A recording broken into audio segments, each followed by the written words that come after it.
Assalamualaikum, Dr. Hassan bin Saleh.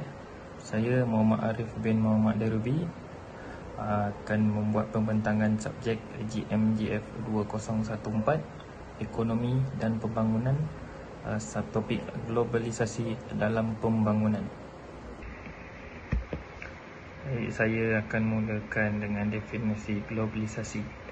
Globalisasi digunakan untuk merujuk kepada pengaruh yang semakin meningkat yang dikenakan di peringkat tempatan, nasional dan serantau mengikut proses kewangan, ekonomi, alam sekitar, politik, sosial dan budaya yang berskop global. Definisi istilah ini menonjolkan sifat globalisasi yang multidimensi. Sesungguhnya, walaupun dimensi ekonomi tentang globalisasi kebanyakannya diperkatakan ia adalah seiring dengan proses bukan ekonomi. Menurut definisi yang lebih umum, globalisasi ialah proses saling berhubung dan melangkaui halangan negara ekonomi, budaya, sosial dan politik. Namun, ia mengiktiraf bahawa globalisasi bukanlah satu pilihan dasar. Kelahiran globalisasi telah dilihat dalam beberapa cara. Ia telah dikaitkan dengan kemajuan teknologi, tetapi ia juga mungkin dikesan kembali kepada ekonomi pasaran. Seterusnya, peranan globalisasi dalam ekonomi pembangunan. Peranan daripada globalisasi telah terbukti menjadi penting kepada keupayaan sesebuah negara untuk menghasilkan potensi maksimum daripada sumber yang ada.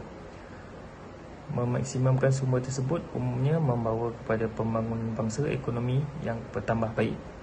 Memandangkan bahawa integrasi antarabangsa ekonomi negara mempunyai sedemikian kesan yang mendalam, globalisasi memainkan peranan penting dalam menentukan masa depan dunia. Perbezaan utama antara perdagangan antarabangsa dan globalisasi adalah skala di mana perdagangan mengambil tempat. Ia adalah kemajuan dalam teknologi dan komunikasi yang membuat abad ke-19 apabila fasa pertama globalisasi berlaku. Kesan proses globalisasi. Globalisasi dijangka membawa kepada lebih banyak pengecualian. Sebelum kemunculan globalisasi, negara-negara dapat menerima pakai program sosial mereka sendiri tanpa campur tangan dari negara luar. Malangnya, peristiwa global semasa menghakis kedaulatan negara sehingga tidak lagi mampu menahan tekanan syarikat multinasional dan organisasi modal antarabangsa yang seterusnya mempengaruhi dasar kebajikan sosial negara melalui penggabungan mereka dengan organisasi antarabangsa. Pasaran saham global telah jatuh secara drastik. Syarikat-syarikat besar telah mula mencairkan operasi mereka di kawasan lain di dunia dan negara-negara terkaya kebanyakannya yang dipimpin oleh liberal harus memberikan pakej untuk mengekalkan sistem kewangan mereka. Negara membangun merasakan kesan ketidakstabilan kewangan global 4 kali ganda berbanding sebelum ini. Seterusnya, kesan proses globalisasi. Perdagangan dan pelaburan langsung asing (FDI) mempunyai pengaruh positif ke atas pertumbuhan ekonomi negara-negara membangun kerana kesan berkecuali terhadap pengagihan kekayaan yang diramalkan. Pengurangan kemiskinan boleh dicapai apabila globalisasi. Malah, bahagian penduduk yang hidup di bawah paras kemiskinan semakin berkurangan di kebanyakan negara sedang membangun, termasuk ekonomi global yang paling pesat berkembang seperti China, Indonesia dan Vietnam.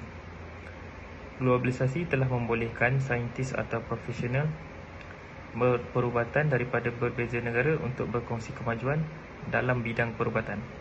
Negara membangun mampu meraih faedah daripada teknologi semasa tanpa banyak melalui kesakitan yang semakin meningkat yang berkaitan dengan perkembangan teknologi. Seterusnya, jenis globalisasi. Globalisasi terbagi kepada 4. Yang pertama, globalisasi perdagangan. Yang kedua, globalisasi kewangan. Yang ketiga, globalisasi pengeluaran. Dan keempat, globalisasi buruh. Globalisasi perdagangan adalah sejenis globalisasi ekonomi dan ukuran integrasi ekonomi. Pada skala nasional, ia secara longgar mewakili bahagian semua pengaruh yang merentasi sempadan sesebuah negara serta bilangan pekerjaan negara itu yang bergantung kepada perdagangan luar. Yang kedua, Globalisasi keuangan merujuk kepada kemudahan wang boleh disebarkan ke seluruh dunia. Globalisasi keuangan ialah konsep agregat yang merujuk kepada peningkatan hubungan global yang diwujudkan melalui aliran keuangan sempadan. Yang ketiga, globalisasi pengeluaran. Globalisasi pengeluaran ialah penyepaduan aktiviti ekonomi mengikut unit modal swasta pada skala dunia. Produk akhir boleh dipasang daripada banyak individu, dibuat di sebilangan besar negara yang berbeza dan boleh dihasilkan secara fleksibel untuk memenuhi permintaan yang berubah-ubah dan untuk mengisi pasaran individu. Yang keempat, globalisasi buruh. Pasaran buruh di seluruh dunia telah menjadi semakin bersepadu. Globalisasi buruh yang berterusan ini dalam pasaran telah menarik perhatian yang semakin meningkat daripada penggubah dasar dan media, khususnya dalam ekonomi maju. Yang terakhir sekali ialah rumusan. Sebagai rumusan, dasar kebajikan sosial direka untuk menangani isu yang lebih luas yang dihadapi oleh masyarakat di seluruh dunia. Walau bagaimanapun, struktur dan keupayaan setiap negara untuk menahan pengaruh negatif globalisasi menentukan sejauh mana kesannya. Kesan ke atas negara kurang membangun dan penduduk yang sudah bersiko menjadi lebih teruk. Walau bagaimanapun, walaupun hakikat bahawa globalisasi mengubah suasana global, ia tidak akan dapat menghapuskan sepenuhnya semua faktor yang ada. Seseorang mungkin berpendapat bahawa dasar kesejahteraan atau kebajikan semakin longgar disebabkan oleh globalisasi ekonomi.